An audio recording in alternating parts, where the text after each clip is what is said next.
جو supreme court کے chief justice ہیں وہ اس کو لے کر کیسے چلتے ہیں. حالانکہ ماضی میں دیکھا جائے تو سپریم کورٹ اور صدر اور چیف جسٹس قاضی فیصل صاحب جب جج تھے تو یہ آپس میں ان کا ایک ریفرنس کے اوپر جو ہے وہ کلیش ہوا تھا. تو اب دیکھتے ہیں کہ کیا ہے. جس طرح کہ حالیہ ایک فیصلے میں سپریم کورٹ نے الیکشن کے فیصلے میں تمام تر ذمہ داری اپنی طرف سے جہاں الیکشن کمیشن اور دوسرے اداروں کی بنتی تھی وہاں پہ فکس کرنے کی کوشش کی ہے صدر صاحب کے اوپر کہ جی صدر صاحب نے ڈیٹ نہیں دی. لیکن جب صدر صاحب نے ڈیٹ دی تھی تب ان کو چاہیے تھا سپریم کورٹ تو کہ اس کو فکس کر دے کہ جب صدر نے پنجاب میں اور کے پی کے میں الیکشن کی ڈیٹ دی تھی تو تب وہ تمام ذمہ داران جنہوں نے اس الیکشن نہیں کیے 90 دن میں ان کو اگر فکس کیا جاتا تو ان کے اوپر ذمہ داری عائد کی جاتی تو جو ہے وہ یہ قومی الیکشن جو ہیں یہ بھی اپنے ٹائم پہ ہو جاتے. پھر دوسرا ان کے اوپر درخواست گزار جو ایک یہ کہاں سے درخواست گزار آ جاتے ہیں سسٹم کے جو سہولت کار ہوتے ہیں کہ جی وہ کیا کہتے ہیں کہ جی صدر صاحب جو وہ بائسڈ ہو گئے ہیں, ٹھیک ہے, اور وہ جو ہے وہ آئین اور قانون کے مطابق جو ہے وہ نہیں چل رہا, جبکہ آئین اور قانون کے اوپر نہ چلنے والے ادارے اور ان کے سربراہان اب بھی موجود ہیں جنہوں نے آئین کو معطل کیا ہوا ہے, جنہوں نے 90 دن کے اندر انتخابات نہیں کرائے, جنہوں نے سیکیورٹی نہیں دی, جنہوں نے پیسہ نہیں دیا, یعنی وہ تمام ادارے سرخرو ہیں. اور سب سے جو بڑی ذمہ داری جو الیکشن کمشنر کے اوپر آتی تھی, چیف الیکشن کمشنر جس نے تمام بحرانوں کو پیدا کیا ہے, اس کو کوئی پوچھتا نہیں ہے. اس کے بعد کیا ہوا, پھر یہ کہا گیا کہ جی جو صدر صاحب ہیں انہوں نے ڈیٹ نہیں دی تو بہت انہوں نے غلط کر دیا. حالانکہ انہوں نے ایک ٹائم فریم دے دیا کہ جی آپ اس آخری ہفتے میں 90 دن پورے ہو رہے ہیں اور 90 دن کے اندر یہ والا آخری ہفتہ ہے, اس میں آپ کوئی ڈیٹ مقرر کر رہے ہیں. تو اور انہوں نے بلایا بھی مشورے کے لیے بھی, وہاں بھی نہیں گئے چیف الیکشن کمشنر. تو بھئی ان جہاں پہ وہ جو صدر کے آرڈر کی جو سب سے آئینی عہدہ ہے پاکستان کا بڑا, اس کے جہاں وائلیشن ہوئی اس کو نہیں پوچھنا. اب سارا گھیرا صدر صاحب کے گرد ہے, اور وہ اس لیے کہ وہ پی ٹی آئی کے نامزد کردہ صدر تھے. تو پھر یہ ہے کہ جنہوں نے اسمبلیاں توڑ دی تھی جب عمران خان نے وہ اس وقت اسمبلیاں توڑی تھی, بھی اس وقت اگر الیکشن سے پہلے یعنی پری اسمبلیاں ٹوٹی تھیں تو اب جو اس پی ڈی ایم کی حکومت اسمبلی توڑی ہے یہ بھی تو ایک کسی خاص مقصد کے تحت اور اپنے ٹائم سے قبل توڑی ہے. تو اس کو نہیں پوچھنا, اس کو پوچھنا ہے.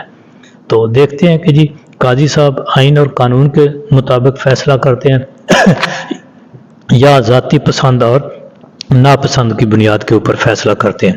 پھر ایک اور بھی درخواست جو ہے وہ وہاں پہ گئی ہے جو افغان لوگ جو ہیں ان کو نکالنے کے حوالے سے, اس کے اوپر بھی بینچ بن گیا. دیکھتے ہیں 3 رکنی بینچ ہے. حالانکہ میرے نزدیک تو جو چیمبر اپیلیں سننے والے جسٹس صاحب ہوتے ہیں ان کو میرے خیال میں کہ بعد میں جو سماعت کے لیے بینچ میں مقرر نہیں کرنا چاہیے, کیونکہ وہ اپنا مائنڈ ڈسکلوز کر چکے ہوتے ہیں. بہرحال اس کے اوپر بھی 3 رکنی بینچ بن گیا. دیکھتے ہیں کہ اس کے اوپر کیا فیصلہ آتا ہے. تو یہ 2-3 اہم ڈیولپمنٹ ہیں جی اس نیکسٹ ویک میں, اور یہ کچھ درخواستیں ہیں جو نئی دائر ہوئی ہیں, ان کی بھی سماعت ہونے جا رہی ہے. ان کے دیکھتے ہیں کہ ان کے اوپر کیا ڈیولپمنٹس ہوتی ہیں. لیکن دیکھنا یہ ہے سب سے پہلی بات تو جو سپریم کورٹ ہے, ہائی کورٹ ہے, جتنی بھی جوڈیشری ہے, ان کو فیصلے آئین اور قانون کے مطابق کرنے چاہیے. بالخصوص اگر قاضی صاحب کا کنڈکٹ دیکھا جائے تو وہ خود تو کہتے ہیں کہ جی ہم اپنے دائرہ اختیار میں رہیں گے, ہر ادارہ اپنے دائرہ اختیار میں رہے گا. لیکن اپنی سماعت کے دوران اور اپنے فیصلوں کے دوران ایک تو وہ وکلاء سے کبھی الجھ پڑتے ہیں, کبھی پارٹی سے الجھ پڑتے ہیں, اور پھر اپنے فیصلوں میں جو ایک معاملہ ان ہینڈ ہوتا ہے, جو کیس ہوتا ہے, اس کی بجائے اور چیزوں کو ڈسکس کر کے اپنا غصہ نکالنا شروع کر دیتے ہیں. تو میرا خیال ہے کہ جہاں عدالتیں دوسروں کو اور بالخصوص صدر صاحب کو مشورہ دیتی ہیں اور ان کے بارے نوٹس لکھتی ہیں کہ انہیں باعث نہیں ہونا چاہیے، آئین اور قانون کے مطابق جو ہے وہ ہونا چاہیے۔ تو اس طرح میرا خیال ہے سب سے پہلے جو ہے وہ عدالتوں کی، سپریم کورٹ اور ہائی کورٹ یعنی ہائر عدالتوں کی بالخصوص زیادہ ذمہ داری ان کے اوپر فکس ہوتی ہے کہ وہ باعث نہ ہوں اور آئین اور قانون کے مطابق فیصلے کریں۔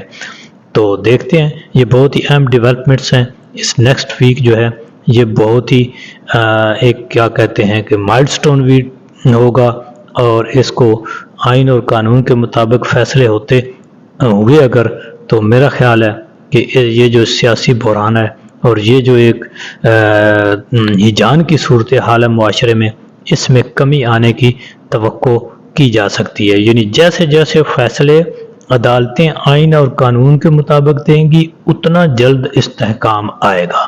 جیسے جیسے آئین اور قانون پریویل کرے گا، اس کی بول بالا ہوگا، اس پر عمل درآمد ہوگا، ایسے ہی معاشرے میں استحکام آنا شروع ہو جائے گا۔